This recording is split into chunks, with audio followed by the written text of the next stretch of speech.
ओम शांति पाल भाई। ओम शांति ईश्वर भाई। पाल भाई, हम आज की मुंडली रिवीजन कर रहे हैं। जी और पाल भाई, आज भी बाबा ने खास क्रिमिनल आय के लिए बोला। जी। क्रिमिनल आय और सिविल आय के बारे में आज बाबा ने बोला है। तो इसके ऊपर आप डिटेल बताएंगे। दूसरी बात, बाबा ने फिर अष्टरत्न कौन बनते हैं उसके बारे में बताया। तो बाबा ने उसका एग्जाम्पल दिया, जैसे मैं अष्टरत्न की अंगूठी पहना हूँ, लेकिन मैं तो शौक से पहना हूँ ऐसे ही। आज पता चला अष्टरत्न की वैल्यू क्या है।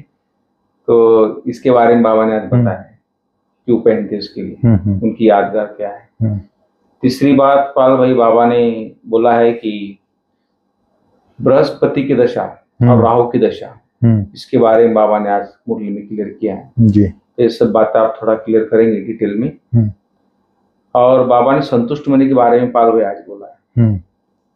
और होली हंस की विशेषता बाबा ने बताई आज जी, कौन होली हंस है।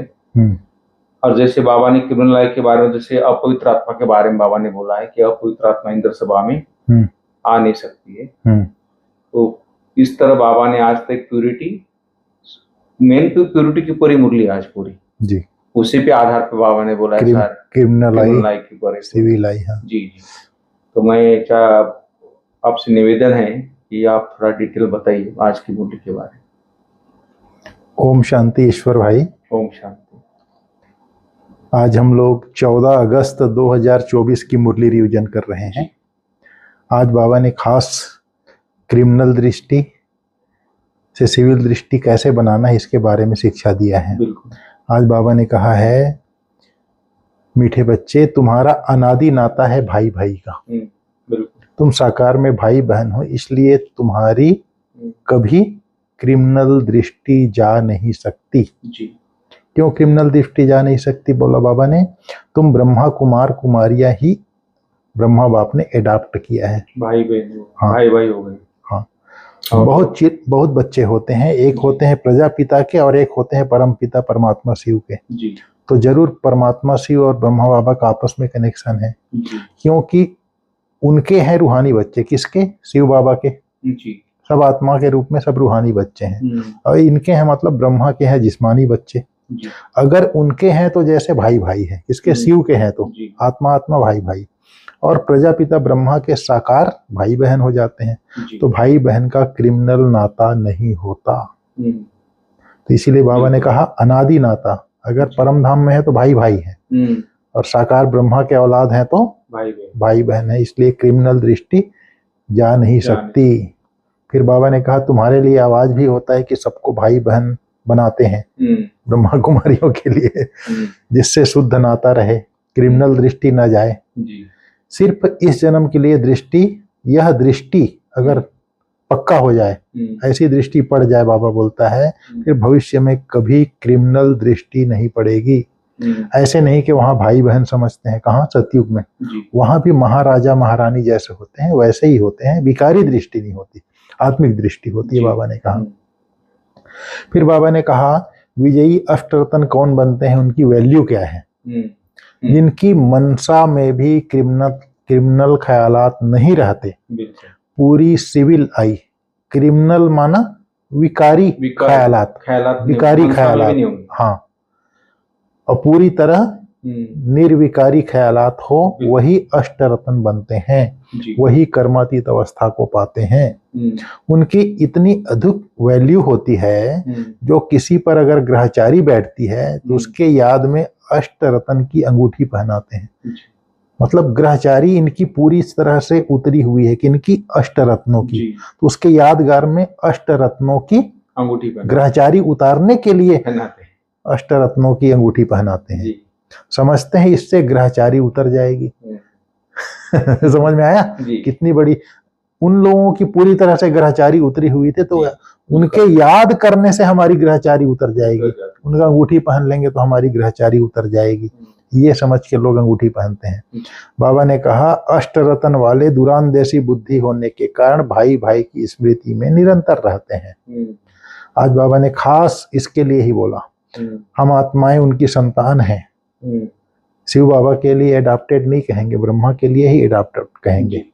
वह परमपिता परमात्मा है, उसको सुप्रीम सोल कहा जाता है। सुप्रीम और किसी को सुप्रीम नहीं कहेंगे।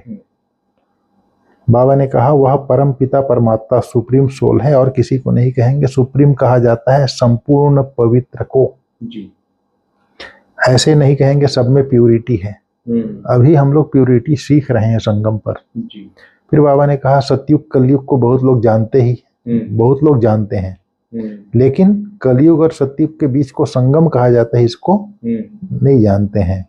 फिर शास्त्रों में युगे युगे कह दिया है। बाप कहते हैं मैं युगे युगे नहीं आता हूँ, तुम्हारी बुद्धि में यह होना चाहिए हम पुरुषोत्तम संगम युगी ब्रह्मा कुमार कुमारियां हैं। न हम अभी सतयुग में हैं न कलयुग में हैं। समझ में आया जी। संगम पर हैं अभी हम। पुरुषोत्तम संगम युगी ब्रह्मा कुमार कुमारियां हैं, न हम अभी सतयुग में हैं न कलयुग में हैं, बाबा ने कहा। फिर बाबा ने कहा तुम अभी सतयुग में जाने के लिए पुरुषार्थ कर रहे हो, पुरुषार्थ कर रहे हो। वहां पवित्रता बिगर कोई जा नहीं सकते। इस समय तुम पवित्र बनने के लिए पुरुषार्थी हो। सब तो पवित्र नहीं है जी। बाबा ने फिर आज इंद्र सभा के लिए बोला। कहते हैं इंद्र सभा में अपवित्र आकर बैठते हैं तो उन्हें श्राप लग जाता है। एक कहानी भी बताते हैं, एक परी भिखारी को ले आई, फिर उनको क्या हाल हुआ। भिखारी तो जरूर गिर पड़ेंगे। बाबा ने कहा पत्थर बन जाते हैं बोलता है, लेकिन पत्थर नहीं बनते हैं। बाबा ने कहा में दिखाते इसका उदाहरण। हाँ, बाबा ने कहा यह समझ की बात है। भिखारी जो होंगे वो उन्नति पा न सके, चढ़ न सके। कहते हैं वह जाकर पत्थर बना। अब ऐसे नहीं कि मनुष्य पत्थर व झाड़ बन जाते हैं, नहीं, ऐसा नहीं है। पत्थर बुद्धि बन गए, पत्थर बुद्धि हो जाती है। यहाँ आते हैं पारस बुद्धि बनने के लिए, परंतु छिपकर विष पीते हैं तो सिद्ध होता है पत्थर बुद्धि ही रहेंगे। आज फिर बाबा ने क्रिमिनलाई के लिए फिर बोला है। बाबा अपनी जांच करनी है, इकट्ठे रहते हुए विकार की दृष्टि न जाए। तुम यहाँ भाई बहन हो, ज्ञान तलवार बीच में हो। हमको तो पवित्र रहने की प्रतिज्ञा करनी है। परंतु बाबा कहते हैं, बाबा को कहते हैं कौन? बच्चे लोग जी। बाबा कशिश होती है। बाबा फिर बोलते हैं बच्चे ये अवस्था अजून पक्की नहीं हुई, पुरुषार्थ करते रहते हैं। बाबा ने कहा एकदम सिविल आई जब बन जाए तब ही विजय पा सकते हैं। ये जो कशिश वाली बात बोलते हैं ना बच्चे, तो ये उनकी कहीं ना कहीं कमजोरी रहती है इसके पीछे।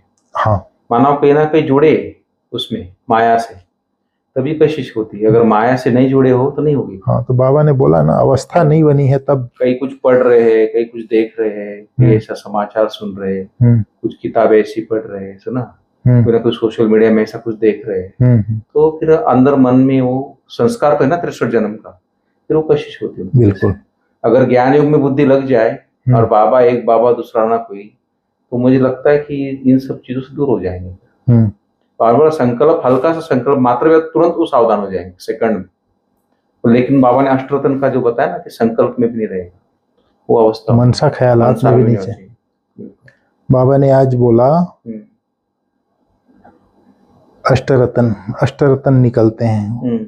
तो जो फुल पास होते हैं, स्कॉलरशिप लेने वाले हैं, तो वो 8 ही निकलते हैं।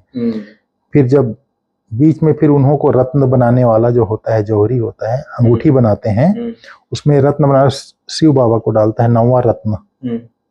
उन्हों को रत्न बनाने वाला हीरा शिव डालते हैं। इसको जो अष्ट रत्नों को रत्न बनाने वाला शिव है, उसको फिर अष्ट रत्न के बीच में शिव को डालते हैं।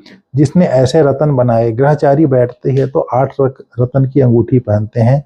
इस समय भारत पर ही राहु की ग्रहचारी है। पहले थी वृक्षपति की अर्थात बृहस्पति की दशा। तुम सतयुग में देवता थे, विश्व पर राज्य करते थे, फिर राहु की दशा बैठ गई। अभी तुम जानते हो हमारे ऊपर बृहस्पति की दशा थी। बाबा नाम है वृक्षपति, शार्ट में बृहस्पति कहा जाता है। हमारे ऊपर बरोबर बृहस्पति की दशा थी, जबकि हम विश्व के मालिक थे। अभी राहु की दशा बैठी है, जो हम कौड़ी मिसल बने हैं। यह तो हर एक समझ सकते हैं। अब फिर से बृहस्पति की दशा बैठ रही है। बाबा ने कहा तुम विश्व की राजधानी के मालिक बनते हो। कल की बात है, तुम विश्व के मालिक थे, अब फिर बनते हो। बाबा ने कहा इतनी प्राप्ति होती है तो स्त्री पुरुष पवित्र नहीं रह सकते हो, इसमें क्या बड़ी बात है। आत्मा आत्मा भाई की दृष्टि से रह करके पवित्र नहीं रह सकते हो। इस कुछ तो मेहनत चाहिए, विश्व के मालिक बनते हो। तो बाबा बोलता है हाँ, नंबर 1 पुरुषार्थ अनुसार अब बृहस्पति की दशा में जाते हो, स्वर्ग में तो जाते हैं, फिर पढ़ाई से कोई उच्च पद पाते हैं, कोई मध्यम, कोई फूल बनते हैं, कोई क्या बगीचा है ना जी। फिर बाबा ने कहा बाबा क्लास में फूल ले आते हैं बच्चों को दिखाने के लिए कि कैसे कैसे फूल बने हैं। बगीचे में फूल अनेक प्रकार के होते हैं, बाबा बोलता है। सतयुग है फूलों का बगीचा और यह है कांटों का जंगल। कलयुग अभी तुम कांटे से फूल बनने का पुरुषार्थ कर रहे हो, एक दो को कांटा मारने से बचने का पुरुषार्थ कर रहे हो। जितना पुरुषार्थ करेंगे उतना जीत पाएंगे। मूल बात है काम पर जीत पाने से ही जगत जीत बनेंगे। यह तो बच्चों पर रहा, समझ में आया। बाबा कहता है जवानों को इसमें बहुत मेहनत करनी पड़ती है, बूढ़ों को कम। फिर बाबा ने कहा वानप्रस्थ अवस्था वालों को और कम, बच्चों को बहुत कम। मतलब काम जीत बनने के लिए काम किसको ज्यादा कम खींचता है, बाबा ने भी स्पष्ट किया। बाबा ने कहा तुम जानते हो हमको विश्व के बादशाही की प्रॉपर्टी मिलती है, उसके लिए एक जन्म पवित्र रहे तो क्या हर्जा है। उनको कहा जाता है बाल ब्रह्मचारी। अंत तक पवित्र रहते हैं। जो पवित्र बने हैं उनको बाप की कशिश होती है। बच्चों को छोटेपन में ही ज्ञान मिल जाए तो बच सकते हैं, क्योंकि छोटे बच्चे अबोध होते हैं। फिर स्कूल आदि में जाते हैं तो संग का रग लग जाता है। फिर बाबा ने कहा संग तारे कुसंग डुबोए। उस दिन बाबा ने बोला ना रावण का संग डुबो देता है और सत का संग तार देता है। इस तरह से बाबा ने आज मुरली में बोला। आज बाबा ने कहा बाप का मन पसंद बनने के लिए गुणवान बनना है, अच्छे अच्छे गुण धारण कर फूल बनना है और गुण निकाल देना है। किसी को भी कांटा नहीं लगाना है। फुल पास होने व स्कॉलरशिप लेने के लिए अवस्था ऐसी बनानी है जो कुछ भी याद ना आए, पूरी सिविल बन जाए। सदा बृहस्पति की दशा बनी रहे। आज बाबा ने कहा वरदान में ब्राह्मण जीवन में सर्व खजानों को सफल कर सदा प्राप्ति संपन्न बनने वाले संतुष्ट मणि भव। ब्राह्मण जीवन का सबसे बड़े से बड़ा खजाना है संतुष्ट रहना। जहाँ सर्व प्राप्तियां है वहाँ संतुष्टता है, और जहाँ संतुष्टता है वहाँ सब कुछ है। जहाँ संतुष्टता है वहाँ सब कुछ है। जो संतुष्टता के रतन है वह सब प्राप्ति स्वरूप हैं। संतुष्ट मणि जो हैं वह सब प्राप्ति स्वरूप है। उनका गीत ही है पाना था सो पा लिया। ऐसे सर्व प्राप्ति संपन्न बनने की विधि है मिले हुए सर्व खजानों को यूज करना, क्योंकि जितना सफल करेंगे उतना खजाना बढ़ता जाएगा। जो भी खजाना मिला है वो बढ़ता जाएगा तो संतुष्ट हो जाएंगे, भरपूर हो जाएंगे।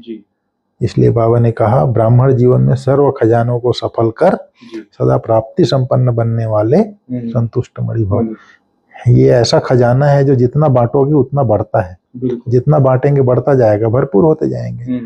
फिर आज बाबा ने स्लोगन में बोला है होली हंस उन्हें कहा जाता है जो सदा अच्छाई रूपी मोती ही चुगते हैं, अवगुण रूपी कंकड़ नहीं। बिल्कुल ठीक है भाई साहब। अच्छाई बिल्कुल जैसे कंकड़ और मोती होता है ना, मोती को चुग लेता है, कंकड़ को छोड़ देता है हंस, वैसे ही हम होली हंस है। इसी प्रकार अच्छाई रूपी मोती चुगना है, अर्थात सबकी विशेषता ही देखना है, अवगुण नहीं देखना है हमको किसी का। ओम शांति।